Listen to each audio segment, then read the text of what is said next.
arrived at Gloria Yu's home, and she'll be our next guest for Own Your Future. Let's go say hi to her.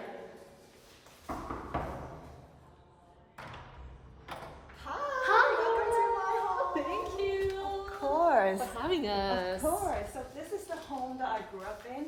I've lived here for a long time. We're in Happy Valley. Aside from when I was in Natalie College and when I was studying in the States, I've always lived here. And then I moved back. I work in Hong Kong right now, so I'm living here. And this is my room. So this is where I vlog and do work from home sometimes. So welcome. Thank you. I'm so glad that we're in your space. Yeah, so of course. We're just gonna set up very quickly and then we'll Make get right yourself into at it. home. Perfect. Hi, my name is Natalie Chan and this is Own Your Future, a show all about helping young people uncover truths about life and work. Join me as I invite some of my favorite people to talk about what is it that they do, lessons they've learned, and how is it that they're taking charge of their own lives. Make sure you subscribe to Own Your Future's new episode every week, or join us for our live stream chat. Find us on YouTube and podcast. Now, it's time to own your future and start living a happy and fulfilled life. Hi everyone! Welcome to Own Your Future. Today's guest is Gloria Yu. Gloria Yu studied fashion design in Parsons before she started her own fashion line. And then she worked for Lane Crawford as a sustainability consultant before she becomes a brand manager for Austerity. Gloria, thank you so much for being on the show today. Of course, thanks for having me. So yeah, for right now, I'm working as a brand manager for Austerity, which is the social initiative of the Lane Crawford Joyce Group. So a main thing we do is we collect donated clothing from Lane Crawford customers, and then we sell them with benefits going towards grants. So wow. Yeah. That's really fascinating. So I love how your story has always involved fashion. Mm-hmm. So how did your love for fashion started? So I have never been the kid that was the fashion kid who has been making clothes for their dolls and Barbies when I was young. I have definitely always been creative. I think my first form of creativity was actually writing, but specifically comic strips. So I love storytelling. Even when I was having my fashion brand, the part I was most interested in was the photography part, like doing a lookbook and creating a story around pieces that I'm making. So yeah, that's how I kind of got my start in creativity. And eventually when I was studying high school, I took art classes. I did IB, so one of my major subjects was art, and that eventually led me to applying for fashion school and to Parsons in New York. And you grew up in Hong Kong and you had Asian parents. So like knowing Asian parents are always very worried when their kids love art and worried about whether they're gonna have a career out of it. So how were your parents like with you? I think I'm trying to rewind my memory to think back. So I think my parents definitely emphasized on my academics a lot throughout high school and even earlier. Actually, my best subjects are math and science. So in IB, I took higher math, higher chemistry, and higher art. And so I think I'm also a pretty right and left brain person. Definitely, I think my parents would have preferred if I did like a more stable subject. Like if I tell my dad tomorrow that I'm going to study medicine, he would definitely be like, sure, I'll support you whichever way you want. Yes. But I think I kind of convinced them by, first of all, showing that I've always had an interest in that subject and that I work hard at it. And to be honest, there are some parts which is like kind of, for example, I'd studied French before in IB instead of art, but I kind of switched my subjects without telling my mom. She kind of freaked out a little bit. But I think sometimes you just, depending on how supportive your parents are and how your relationship with them, sometimes it's a balance. Sometimes it's about asking them for their support, and sometimes it's just that like trusting what you feel is best and just going for it and explaining to them after. And what gave you the confidence in knowing that, okay, fashion design was a major that you can have a sustainable or stable career out of it? I honestly think at the age of like 16, 17, 18, I think that was the age when you start thinking about college. Now looking back when I'm older, it's very hard to know for sure for the rest of your life what you want to do. I think back then it was less like, I am going to be the most successful fashion designer in my life, rather than like just being, this is something I really love doing, that I feel like I could do day in and day out and work really hard at and still be interested in it. So that's how I went about looking at that. it was, and I also, when it comes to fashion, even though I've always been in this industry, I don't think I'm cornered into it. Like, I haven't always been like, I'll be in fashion and I'll be in it for the rest of my life. I actually, when I applied to colleges, I applied for creative writing as well, and fashion, and I think psychology. But I actually got into a really good school for creative writing. But I think writing is something so raw and personal to me. I'm not sure if I want to be taught how to do it. Whereas fashion, I think there are lots of skills that I could learn. There are lots of career paths in it. One misconception about the fashion industry is that being a designer is the best way to participate in the industry. That is so not true, because I like that. Yeah. That's not true. You don't have to be a fashion designer to be in fashion. Not at all. And I feel like, for example, even if you look at a fashion brand, which obviously it's centered around design, there are fashion designers, but to make the business really work, there are people on the business side of things, marketers and PR and even law or accounting. I mean, there's just so many ways to participate in fashion.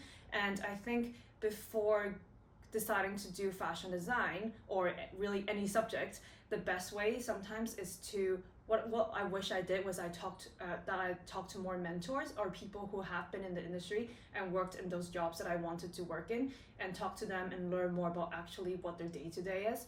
But I don't regret. I mean, I loved going for fashion design and like my career path since then. So I feel like, yeah, as a 18 or as a 70s 18-year-old, it's like, I don't think they should overthink it either sometimes. Agree. Yeah. So Gloria, I remember when we first met, it was actually in New York City, and we met you through a mutual friend, Kathy. And at that time, I remember finding out more about what you do, and you started your own fashion line, and that was doing headpieces. Tell me, what was that all about? So basically, I majored in fashion design in Parsons, as you all know, and I learned how to make clothes at the beginning, but a half a year exchange program in London gave me more time to explore different mediums in fashion, and I found out I really enjoyed the sculptural process of making headpieces and headbands. So I made these really intricate and artsy headpieces that are basically like a sculpture on your head. And I was the only person in my year graduating with a headpiece collection. And Lane Crawford in Hong Kong saw my collection and decided to do a collaboration with me. And they also asked if I sell any headbands, like simple headbands, like these ones actually. Ding! And so I actually didn't at the time, but I was like, yeah, I do. And so I just kind of made it up as I go, and I created some headbands for sale, and they sold my first collection, and that's how I started my brand. Okay, so backtrack a little bit. How did a student from Parsons get noticed by Lane Crawford? Like, that's such a huge show, because I mean, Lane Crawford is one of the top retail brands. Yeah, it was very lucky and serendipitous, to be honest. I think I was at the right place at the right time, but also I think it was leading up to my graduation that summer, or this time when I was back in Hong Kong. I was out at events, not really networking in that sense of that word, but really just like I was meeting different people, and I happened to meet people who work for Lane Crawford, and they were very curious about, you know, a soon-to-be graduate from Parsons, and they were all so it happens Lane Crawford also wanted to start supporting emerging talent from Hong Kong and China. So yeah, I was just there at the right time, and then when I graduated, I guess they liked my collection. They either asked me to send it to them, or I sent it to them personally, and that's how it happened. Then they wanted to collaborate with me. Okay, your headpiece is so beautiful. Can we put this on Sure. for the rest of the interview? Yeah. And tell me more about these headpieces. What makes them... So this one's actually worn by Sophia, the Princess of Sweden, for the christening of her son. Wow. Yeah. And really cool. How did you find that out? And how did you... I remember specifically I was at brunch at my designer friend Danica's place, and either someone tagged me on Instagram or something, and it was a complete surprise, and I'm like, wow, it looked like a painting, basically, like her wearing it with the christening of her son. But I didn't, it wasn't a PR move, I didn't send it to her or anything. I believe it's her stylist or someone who works for her who found it on Net-a-Porter, and then they bought it, and then yeah, there it was. Wow. And so how did this whole brand, like what kind of lessons did you learn from it? Because are you still doing that now? No, I'm not doing that now. So I did that since mid 2014 till beginning of 2017. And I'll talk a little bit about my learnings from that first. So first of all, having your own brand, especially running it as a one woman or one man team, it is maybe, I want to say 10% design and 90% business and marketing and PR, like everything else, and even just selling and all that. And so I went in not knowing it, but it's not like a complaint or anything. I really enjoy doing that part.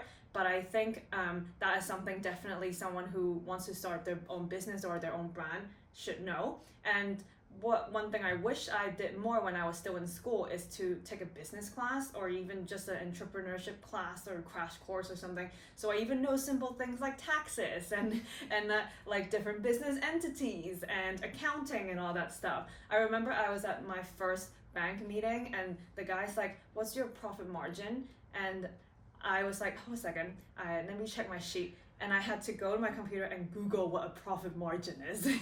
so I mean, it wasn't like a bad thing or anything, but it was just definitely wish I had more business training. Yeah. But the reason why I eventually stopped doing my brand is because I started learning more about the impact the industry has on the environment and people in it. For example, with cheap clothes, someone is paying somewhere, someone's not being paid fairly for making that piece of clothing. So I started learning about all these things that I didn't know about before I got into the industry, and I wanted to find a way to work in the industry to make it more sustainable. So I wanted to work more with other businesses, work with big retailers to try change things from inside. So I learned so much from running my own brand. I decided to take a step back. It wasn't an easy decision, but I think I have no regrets doing that at all, and I think I take the lessons from running my own brand to so many other things I do after. And I love how you specified that, like, as a fashion designer, it's really 10% design and the rest of it is all like marketing and admin. Yeah. Because I think there's a misconception with like fashion design students that they think that, oh, I'm gonna be a fashion designer, I'm just gonna draw beautiful things all the time. Yeah. But it's actually not always the case. I think it depends on what role you're playing. So like, it's very different if you're employed by a huge company and you literally just do design, or you're running your own business. So running your own business obviously involves a lot more business administration and selling and working with partners and all that. One thing I do wish I did with my business is I actually don't even know if I have the capacity to do it back then, but if I had, I would have found a business partner, because the design part only I could do, but the business part I believe someone else could help me or assist me more in that aspect and divide tasks more, because it's a lot to handle for one person. I think also, there are so many aspects and different routes to being a fashion designer. It's very different working for a big brand like Walmart or to working for like a designer like Alexander Wang, say, for example. And so again, I think it's good to kind of do research about these different jobs and set expectations almost. Yeah. And then how did that then transition into being a sustainability consultant? So I think basically I started working with Lane Crawford in, I think, beginning of 2018. And what happened was I still have contacts from Lane Crawford from selling my brand to them. And I think one thing is I started talking about my interest in sustainability on Instagram from maybe end of 2017 or beginning of 2018, around that time, really just casually as a hobby almost, to share what I learned about the industry, because I feel like these kind of information, people in my industry barely know about them, like forget about the people on the street, right? So I just want to share what I learned. For example, how it takes 2,700 liters of water to make just the cotton needed for one t-shirt. This kind of tidbits of information, so I share that way. And I think because my current colleagues and my previous contacts at Lane Crawford saw that I'm interested in this topic, so when they wanted someone to help them with their sustainability strategy, I'm the first person they reach out to. So I think that speaks a lot to how important it is to put what you want out there. So true. It doesn't need to be on Instagram, like that just happened to be my way, but even to talk about it to your friends or to your contacts at dinner or whatever, and you never know what might come up. So true, and I think that's a great tip for the audience as well, is like to just never be worried about sharing things, and just you just never know what other people may already have, like an idea that can put you in touch with. I think that's a lot of where being an entrepreneur or even just getting anywhere in life. It's just to tell Yeah. people what is it that you want, Yeah. and then somehow someone out there will be able to support you. Yeah, for sure. And then, so after being a sustainability consultant, then how did you become a brand manager for Austerity? So basically, they're basically in the same big company. So Lane Crawford Joyce Group owns Lane Crawford, Petter Group, Joyce, and ImagineX, and Austerity is the social initiative of the group. So it's like a small department that basically sells secondhand clothing, and then the benefits go towards grants. So I happened to meet the founder of Austerity, but also the head of this department, Christina Ventura, through my work at Lane Crawford. And Christina's awesome, by the way. yeah, she is. She happens to be looking for someone to lead that project, and really I just kind of moved a few floors over and then it was a pretty smooth transition, but I also ended up still working with my previous colleagues at Lane Crawford because Austerity did a pop-up at Lane Crawford soon after. So yeah, it feels like the same big family, just different departments. Yeah, so then after all this, we've had such different experiences in fashion. So what's next for you? What are you doing now? So it very linked to my personal life. I am moving to Australia soon, to Sydney. Ooh, Aussie. Yeah, so I'm very excited. I have no set plans exactly yet. I just know that I will be working in sustainability and in fashion or design in some way aspects. So I'm beginning conversations right now. And again, going back to the point of like putting what you want out there, this is more just putting life updates out there. Like if I put it out there that, oh, I'm moving, I'm interested in working in these fields, I began so many conversations that way already without saying I'm looking for a job. So excited for next steps. And I will continue, and throughout this transition period, I want to spend more time on doing content on like Instagram, but also like video content on YouTube to share what I learn. And what is your YouTube channel? My YouTube channel is just my name, Gloria Yu. Okay. But basically what I share is product reviews and also design tips and also just sustainability in general. I think I want to try different strategies. Sometimes I don't want to just talk about very specifically sustainability. I want to talk about design, and that will appeal to a bigger audience with sustainability sandwiched in between. Oh my god, I love it. So having had your experience, like what would you advise a younger person today who wants to go into fashion? What are some steps that they can follow? I think for sure, definitely simply just take a fashion design class, like even a short course, like a summer course. I think that would inform you a lot about if this is something that you really want. I don't think it just applies to fashion, it really applies to many other industries. And then, as I was saying before, finding mentors or finding people that are already working in a job that you're potentially interested in, reaching out and asking them for a quick coffee or just an advice. Even if it's just a cold LinkedIn message, so true. You would be surprised how many people are willing to help. I've had high school students email me, and so I'm very willing to just take some time and reply a quick email. So I think those are the steps. Yeah, and the power of asking, you never know until you ask. And so like, true. you know, the worst thing is that someone says, sorry, I'm too busy, but you know, there's so many more people that you can ask, so never be shy about that. It's so funny you said that, because I feel like definitely one of my life learnings perhaps that my parents instilled in me is that just ask. Seriously, don't be afraid of losing face or something, because the worst that could happen is they say no. And then you figure out another way. So then what is something that really gets you very excited when it comes to thinking about the future, when thinking about sustainability? Like, where do you see the trend of sustainability going with fashion? I'm very excited about how kids these days, so I have friends who have kids who are 3 or 4 years old, and they come back from school talking about plastic in the ocean. So I'm working in the sustainability field now, and I don't even know about this until after I graduated college. So the generation that's growing up, I feel like they have a very aware sense of what's happening on our planet and in the world, and they would, when they grow up, they would just expect companies for sustainability to be the norm and not the exception. So I'm very excited about that. I really hope to see that too. Yeah. But then at the moment, with so much sustainability to implement in, say, like manufacturing process, a lot of those are already quite like concrete. Like, how do you actually change such like a massive operation to make it more sustainable? I think, to be honest, for change to happen at such big organizations, it has to come from the top. As a young person, probably first going into industries, I mean, obviously it's very hard to affect people at the top, but it's good to work for companies who have a direction from the top that they want to do better.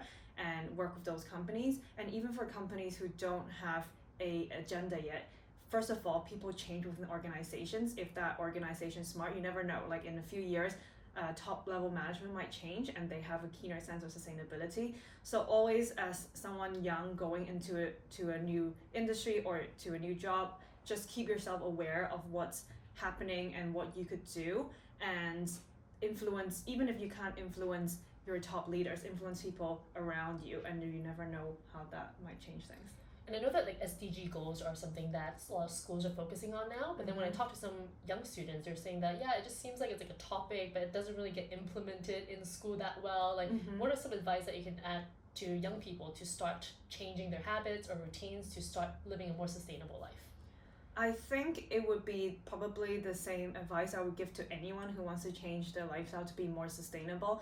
It would seem like our actions do very little. Like what if I use a reusable coffee mug and all these people out there don't use it, then it wouldn't make a difference. But it always starts small from ourselves. Even if you see the straw ban movement that started in 2017, that has huge impact. That now, I think of just a few days ago, New York banned plastic bags. So it all started from, So like it all started from like small movements from ourselves and working with like-minded people to really start movements. So obviously start from yourself with your lifestyle habits, daily lifestyle habits, but then find people, like-minded people on Instagram or on social media or just through your friend group, and organize beach cleanups, organize, campaigns together, and it could have a huge effect. Oh my god, amazing. Gloria, thank you so much for sharing so much about your story and for being on the show. So everyone, this is Gloria Yu, and I hope you enjoyed listening to her and learning as much as I did. And thank you for watching, and we'll see you next time. Bye.